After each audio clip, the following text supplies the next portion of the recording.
is all tongue-in-cheek. Right, and it makes me just wonder, like, how dark was this? Like, was it just like the decapitation, the hand chopping off, these suicides in the police house that no one cares about, really? That it's just, but like, what else were there to where they were just like, whoa, whoa, whoa? Okay, that's enough. Yeah, let's lighten the mood a little bit. Let's bring Brandon Lee in and talk about sushi and naked chicks. Yes, I think this movie, because of how it's heavily edited, it really shows a lot of holes. And I don't mean holes, you know what I'm saying? Yeah, I mean, I gotcha. Just like, that's a sudden shift. Yeah. Shouldn't this be dealt with? And in a lot of the earlier stuff, it was dealt with. You got to meet Kenner's original partner. After Kenner drops in on the opening scene on that illegal fighting club, gambling, he gets dressed down by the commander, which this scene desperately needs, is Kenner answering to someone because he doesn't give a fuck about anything. Yeah. He answers to no one. He tears this city apart. Yeah, it's that whole first scene. I mean, it's a great first scene, and it puts you like right in it, and it's action, and you get Lundgren skills, you get gunfights, you get the second henchman, you get the right hand guy in there. I mean, you get a lot of good stuff in that, but it's just. I really, during that time, like, I really wanted, and watching it again, of course, I'd like to see him like that angry captain, like Bad Boys type of captain kind of thing. You want to see that a little bit. You kind of lose any type of consequence for him. Right.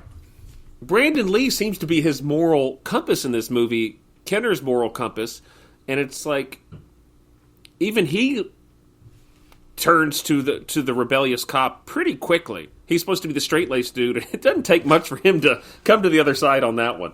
No, he talks about going, like, we need to do this by the book, blah, blah, blah. You can't do this. You can't just have a vengeance that you want to get taken care of because that's going to cost you in the long run. But then it's just 5 minutes later, we're going to a bathhouse and we're slaughtering everybody and not reading on the rights. We're not waiting on anything. No one's being arrested. Yeah. People are dying left and right. So this movie opened in 140 theaters. Wow. That was more than I thought, man. Yeah, that's not a lot. No, but it's more, yeah. Yeah, it was the 27th highest grossing movie of the month. It lost out to other major releases. Of course, Terminator 2, even though it was released last month, is still dominating. Hot Shots is the big gross for August. Yeah. And then lost out to Robin Hood, Prince of Thieves, which was released 2 months ago and still dominating. I mean, this Robin Hood, Prince of Thieves was a monster movie, and I guess I didn't really realize it. $165 million box office. That's crazy. After being out since June 14th, in the month of August, it brought in $18 million. Jesus. And people love this movie, I guess, and I don't remember ever really enjoying it. And then 101 Dalmatians had a re-release in August, and that, or it had been re-released in July for the summer, and that made $60 million. Terminator 2, at this point, guess what its gross is, Marcus? Released July 3rd. July 3rd, and we're at a month now afterwards. I would say... August 23rd, yeah. Yeah, I would say $287 million. Ooh, not bad. $200 million. Okay. I think it goes on to gross probably close to what you just said, but that's the big one of the whole year is T2. Yeah. City Slickers is still crushing it. Bingo, if you remember the dog movie Bingo. Yeah. So, and it was beat out by Harley Davidson and the Marlboro Man as well. Better fucking be. Which came out the same weekend as this movie. What a weekend that must have been. That's so weird. To me, I think that's one of those Mandela effects for that movie, for Marlboro Man, is that always feels like it's like an 80s movie. Whenever I hear that movie, it always feels to me like it came out in the 80s. It doesn't feel like it came out that early in the 90s. I think you can look at, and maybe this happens on every decade shift. Yeah. But movies made in like 91, 92 are still very much of an 80s feel a lot of times. The style hasn't completely shifted yet, so you're getting a lot of the same filming style, clothing style. It's still in there. So I could see that happening. But you're right. was surprised that it was 91 as well. I could have swore it was 88 or something like that. So but the budget was about $8 million. It eventually goes on to gross, and we're talking about Showdown now. It eventually goes on to gross $2.3 million. I have found a lot of different things that talk about how long this was actually in theaters. It ranged from 1 week to 3 weeks. I'm guessing it was probably around 3 weeks based on how much it made in the first week and what the box office actually was. Yeah, it had to be around that Trimmers. I'm guessing kind of that, 3 weeks quick in and out. And now, as I say that, I see another thing that I think it actually is 3 weeks, Marcus. Forgive me for this roundabout way. I can't deal with this back and forth here. You're right. I'm playing with your emotions. Opening weekend, it had $450,000. Okay. So I'm guessing it was about 3 weeks. Thanks everyone for sticking with me on that journey that I thought I had researched and figured out. Let's go over some of the other movies that were out there. Oh, yeah. July releases. Listen to July. Okay. Summer of 91, Marcus. Whew. Yeah. T2 Judgment Day. Mm-hmm. Bill and Ted's Bogus Journey. Oh. Hot Shots Part 2. Man. Double Impact. Oh, whoa. And an important movie for Marcus, Boys in the Hood. Boys in the Hood. Man, yeah. Oh, wow. Good VHS pause. Then you had in August, Barton Fink. Barton Fink, yeah. Doc Hollywood, which I remember pretty well. Man, was that woman not... I had such a celebrity crush on her as a kid, or whatever that meant as a child. Do you remember her? Yeah, I'm looking her up right now, because who was that? What was her name? That was... was that Bridget? No, that was Julie Warner. Yeah, Julie Warner. Yeah. I don't know what happened to her, but I miss her. She that scene when they go around peeing on all the trees to scare the deer off. Yeah. I mean, I'm not like I'm into pee or anything. I just thought that was such a really sexy scene. Just testing the limits of your fetish at a young age. Just starting one. Speaking of sex, Return to the Blue Lagoon. The sequel to the Brooke Shields movie. Yeah. Rockadoodle. Johnny Suede. You know about Johnny Suede, Marcus? Yeah, I remember Johnny Brad Suede. Pitt. Yeah. I watched the trailer of it to remind me what that movie was, and he talks about discovering the clitoris. I don't remember that, but I remember Johnny Suede. It was in the trailer. I was like, opened the same weekend, Harley Davidson and the Marlboro Man, and then the next weekend, the last weekend in August, Child's Play 3 comes out. Oh, there we go. And that's the one where Chucky goes to the military academy. The prep school. I used to watch that a lot. That was one that I could handle. I could stomach that one. It came on like HBO or Cinemax or whatever. Yeah. We had all the cable channels. Then September, The Fisher King. Necessary Roughness. Ooh, man. I did see that in the theater. I love You did? Yeah, I saw Necessary Roughness in the theater. What's the supermodel's name? Kathy Ireland? Kathy Ireland, yeah. Kicker, yeah. She's great in there. She is. Then the final movie that we're going to talk about in September releases is Freddy's Dead Final Nightmare. You're not going to believe this, but before we started recording this, just like an hour ago, I was watching Final Nightmare.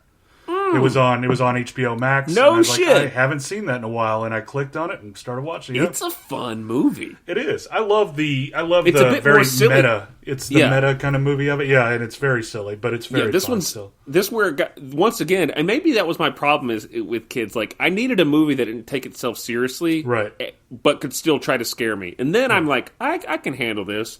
But if the tone of the movie was like, like the first Freddy and stuff like that, right. I can't do it. I couldn't. I'm better at it now, guys. So that was that was what this movie's released with. Now this movie has some taglines, and I would gonna challenge you now, Marcus. Take your time because we can always edit out how long it takes you. Okay. Would you please give me a tagline for Showdown in Little Tokyo that you think might fit? These cops are on the lookout for takeout. Is that one? Would that be one? I really just spit up my Sapporo there. I was not expecting that. I love that. That's not it. Of course, I don't think you could guess these, but Okay. Throw one more at me. All right, let me try another one. Across the Sea has just ended up in their backyard. No. Nope. Okay. Do you want to try one more? Let me try one more. Let me try one more. What do you get when you cross? No. Yeah. Edit that. Okay. No, I'll keep this whole thing. This is brilliant. Oh, come on, Mark. The only rights they have to read you are the ones when you are dead. I'd like death rights, basically. The only rights they have to read you are your last... That's what I was trying to say. The only rights they have to read you are your last rights. That is a great tagline for any action movie, Marcus. You like that? You like that? Write that down. Yeah. Maybe we'll put that on our T-shirt one day. Mm-hmm. The only rights they have to read you are your last. Yeah. No. Here's one.